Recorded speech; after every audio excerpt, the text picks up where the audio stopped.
Somewhere online right now, a video is spreading with a headline that sounds impossible to ignore.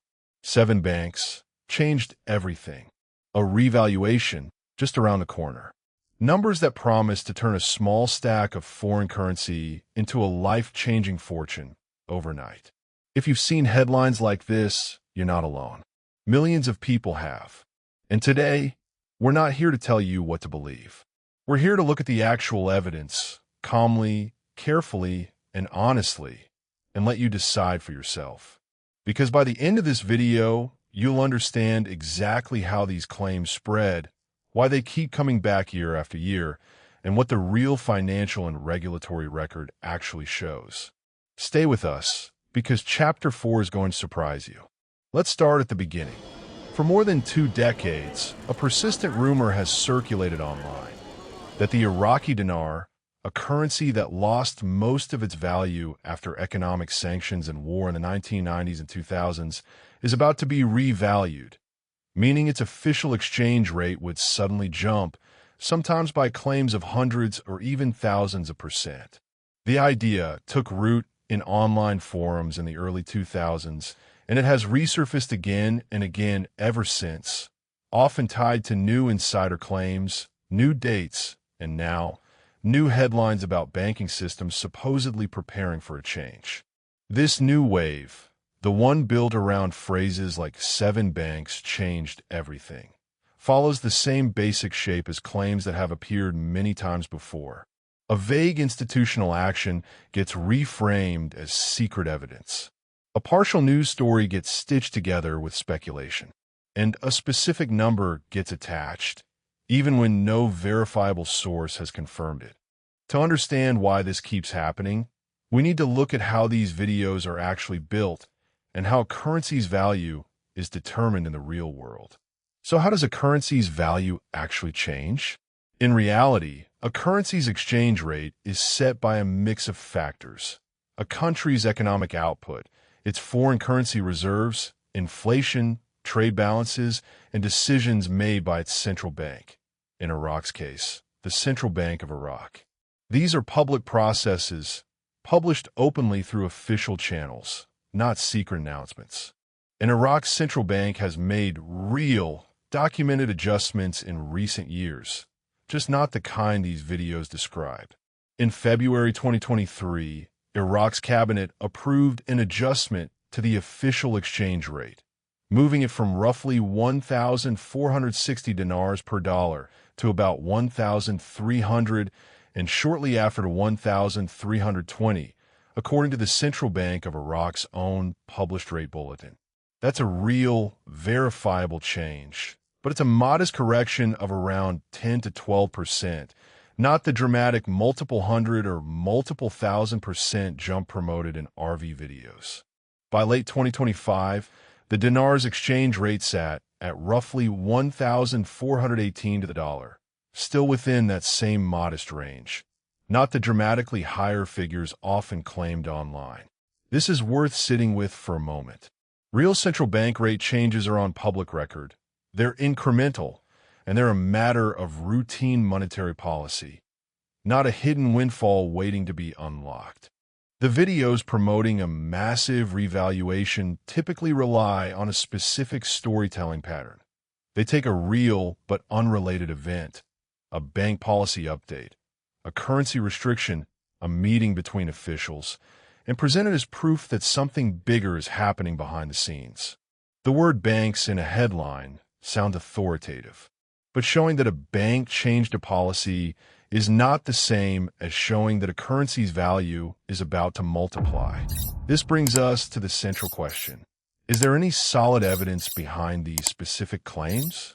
As of now, there is no confirmed, verifiable announcement from the Central Bank of Iraq, the International Monetary Fund, or any recognized financial authority confirming a large-scale revaluation of the kind described in these videos. What official records do show is the opposite pattern: routine, modest currency management, alongside a string of regulatory warnings and criminal prosecutions against people who sold this exact promise. Claims like this tend to share a few warning signs. They rely on unnamed sources, phrases like insiders say, or sources close to the banks without naming a single verifiable person or document. They use urgency. Act now, don't sell yet before it's too late. Language designed to create pressure rather than patience. And they reuse old evidence, a headline or screenshot from months or years earlier, recirculated as if it just happened. None of this proves malicious intent on the part of every person sharing these videos. Many people sharing this content genuinely believe it and are simply passing along what they've seen. But the pattern itself is worth understanding because it explains why the same any day now prediction has been made in various forms for over 20 years without the predicted event occurring. So if the evidence isn't there, why do so many videos keep getting made about it? Content built around dramatic financial predictions tends to perform well online. Curiosity, urgency, and the hope of a life-changing outcome are powerful drivers of clicks, watch time, and shares, all of which directly affect how content spreads and how much revenue it can generate through advertising and audience engagement. A calm, factual explainer rarely spreads as fast as a video promising an imminent windfall.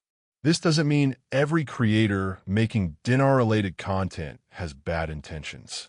Some may genuinely believe the claims themselves. But it's worth understanding the incentive structure. Dramatic claims tend to earn more attention, and attention is what most online platforms are built to reward.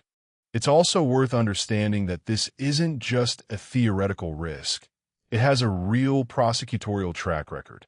The U.S. Securities and Exchange Commission has brought enforcement action against individuals who sold dinar-linked investment schemes on the promise of an imminent revaluation. In one case, a Utah man, Joshua J. Hansen, was charged after telling investors between 2009 and 2016 that he had special access to Iraqi Dinar and oil contracts, promising returns as high as 15,000%. He later pleaded guilty. In a separate, larger case, 3 men connected to Sterling Currency Group, also known as Dinar Banker, were convicted in October 2018 on federal charges of conspiracy to commit mail and wire fraud. Another prosecuted case, connected to a firm called BH Group, involved reported losses to investors of around $24 million, according to CNBC's reporting on the Department of Justice case. State regulators, including the Alabama Securities Commission, the Texas State Securities Board, and the Washington State Department of Financial Institutions, have all published public investor alerts describing the dinar investment opportunity as a long-running scam pattern, warning that dealers are often not properly registered and that guaranteeing future currency performance is against the law. This is where the story moves from theory to real people. Behind every one of these claims and legal cases are individuals who spent money, sometimes their savings, buying large amounts of foreign currency in the hope of a revaluation. When that hoped-for event doesn't happen on the predicted date, the emotional and financial toll can be significant. Court records in the cases above describe investors placing large sums with sellers who promised extraordinary, specific returns. People affected have described feeling embarrassed, frustrated, or hesitant to talk about it, which is part of why these stories don't always get discussed openly.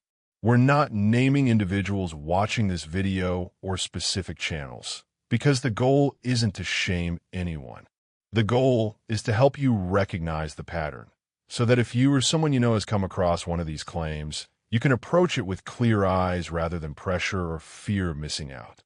So what should someone do if they want to grow their savings responsibly?